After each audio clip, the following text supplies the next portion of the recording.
Mari membaca 10 menit menggunakan telinga. Bab 2. Etika Nikomakea Aristoteles 384-322 sebelum Masehi. Seperti halnya Plato, Aristoteles adalah seorang intelektual yang luar biasa.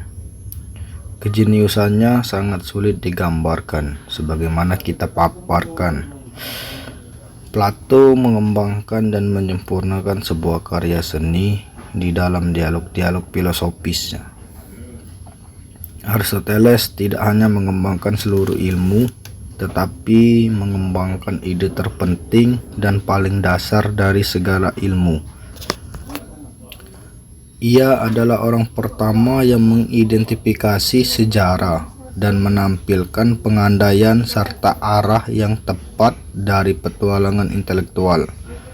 Ia mengembangkan banyak pemikiran yang kemudian kita kenal sebagai ilmu biologi, politik, metafisika, fisika, matematika, psikologi, puisi, retorik, etika, estetika, logika, meteorologi, geologi, metodologi, kosmologi, dan teologi. Sungguh sulit dibayangkan bahwa seorang pribadi dapat melakukan hal-hal yang sedemikian banyak dan luas. Para komentator kuno memasukkan Aristoteles sejajar dengan Plato. Tulisan-tulisan Aristoteles digambarkan sebagai sungai emas berbicara. Mereka membedakan antara tulisan-tulisan esoterik dan eksoterik. Yang dimaksud tulisan-tulisan esoterik adalah tulisan-tulisan yang digunakan para siswa dan mahasiswa di dalam sekolahnya, yang disebut lyceum. Sedangkan yang dimaksud dengan tulisan-tulisan eksoterik adalah karya-karya yang didedikasikan untuk pembaca pada umumnya. Banyak yang menyayangkan bahwa kita tidak mendapat karya-karyanya yang disebut sebagai sungai emas wicara itu. Sungguh sayang bahwa tidak ada satu bagian dari karya publiknya yang dapat kita temukan saat ini. Kita diwarisi karya-karya yang masih dalam perkembangan, yang merupakan catatan-catatan pengajarannya. Hanya para pembela Aristoteles yang gigih menyatakan bahwa karya-karya itu sedemikian indah dari sisi literatur filsafat.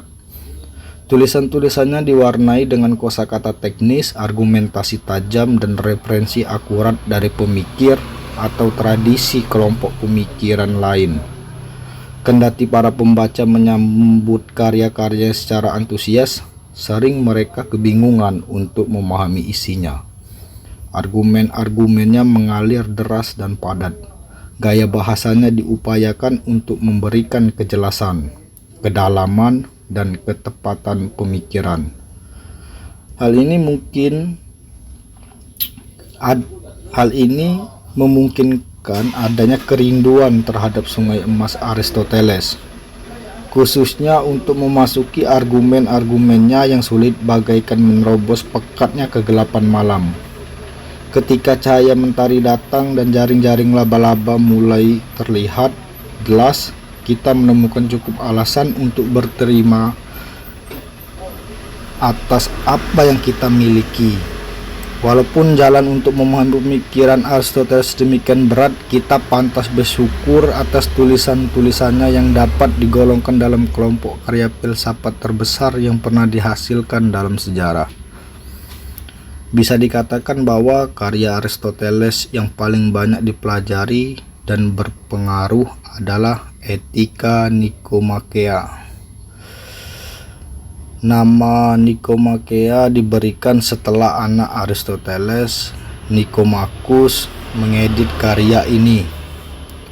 Karya ini dapat dikatakan sebagai bagian dari karya-karya Aristoteles yang lain dalam pengertian teleologis. Pemikiran Aristoteles diwarnai dengan gagasan-gagasan mengenai arah, tujuan antara, dan tujuan akhir setiap tindakan dan hidup manusia. Sebagai contohnya, di dalam fisika kita menemukan pemikirannya bahwa objek-objek bergerak sebagaimana mestinya karena mereka memiliki ruang alami di dalam dunia.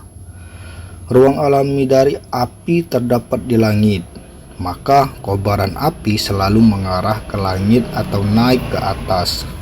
Ruang alami dari batu adalah bumi, maka batu selalu bergerak ke bawah atau turun. Dengan kata lain, segala objek bergerak sesuai sedemikian rupa karena memiliki keterarahan atau arah alami. Sebab, maksud, dan tujuan akhir. Gagasan Aristoteles mengenai 4 sebab atau 4 penjelasan ciri-ciri sebuah benda harus dijelaskan demikian. Untuk memahami beberapa benda atau lainnya, kita dapat mengajukan 4 macam pertanyaan. Meminjam contoh Aristoteles, kita dapat mengajukan 4 pertanyaan tentang patung. Apa bahannya? Misalnya, bahan patung adalah perunggu. Dalam hal ini, perunggu disebut sebagai sebab material. Sebab material itu dijadikan bentuk apa? Bahan itu dijadikan bentuk patung. Dalam hal ini, patung dapat disebut sebagai sebab formal. Nah, pertanyaan berikutnya, apa yang menyebabkan sebab material itu menjadi patung? Yang menyebabkan sebab material itu menjadi patung adalah ahli patung. Dalam hal ini, ahli patung merupakan sebab efisien. Setelah perunggu itu dibuat patung oleh ahli patung, apa guna benda yang disebut patung itu? Patung itu digunakan untuk hiasan dan penyembahan kepada dewa. Dalam hal ini, tujuan dibuatnya patung itu atau untuk hiasan dan penyembahan kepada dewa-dewi dapat dikatakan sebagai sebab final. Sementara para pemikir modern merasa puas hanya dengan memahami fakta-fakta fisik tentang benda atau objek, yaitu fakta tentang komposisi dari objek. Aristoteles menerobos maju dengan 2 penyebab, yaitu sebab efisien dan sebab final. Pemikiran Aristoteles mengantar orang untuk memahami realitas dari bermacam-macam sudut pandang. Untuk apa realitas tersebut? Kemana arah dari realitas tersebut? Apa maksud adanya realitas tersebut? Dan sarananya apa untuk mencapai maksud tersebut? Pemikiran modern melihat realitas hanya sampai pemahaman terhadap komposisi fisik dari realitas itu. Memang, sejak munculnya Darwin, pemikiran modern bergerak maju dalam memahami realitas. Bagi Aristoteles, maksud atau tujuan dari berbagai realitas sedemikian penting daripada sekedar melihat fakta-fakta fisik. Maksud dan tujuan dari realitas itu layak kita selidiki, seperti halnya kita juga menyelidiki fakta-fakta fisik. Tidak hanya patung atau batu, tetapi tanaman, hewan, dan manusia pun selalu mengarah pada tujuan. Aristoteles tidak bermaksud mengatakan bahwa tanaman memiliki tujuan sadar seperti individu. Tanaman tidak memiliki kesadaran dan sekaligus tidak menyadari pertumbuhannya. Sebagai contoh, di dalam biji memuat arah atau potensi untuk menjadi pohon mangga, namun tidak mempunyai maksud sadar untuk menjadi pohon mangga. Di dalam diri manusia terdapat maksud dan tujuan yang disadari. Tema inilah yang menjadi perhatian utama etika Nikomakea.